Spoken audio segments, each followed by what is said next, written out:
पुढची बातमी पाहूयात। आमदार सदाभाऊ खोत यांनी नाव न घेता जयंत पाटील यांच्यावरती निशाणा साधलाय।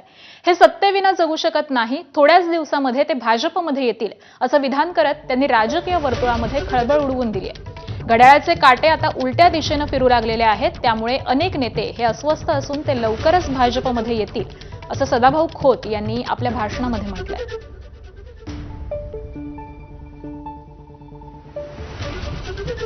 ते आता काट उलट फिरायला लागलं।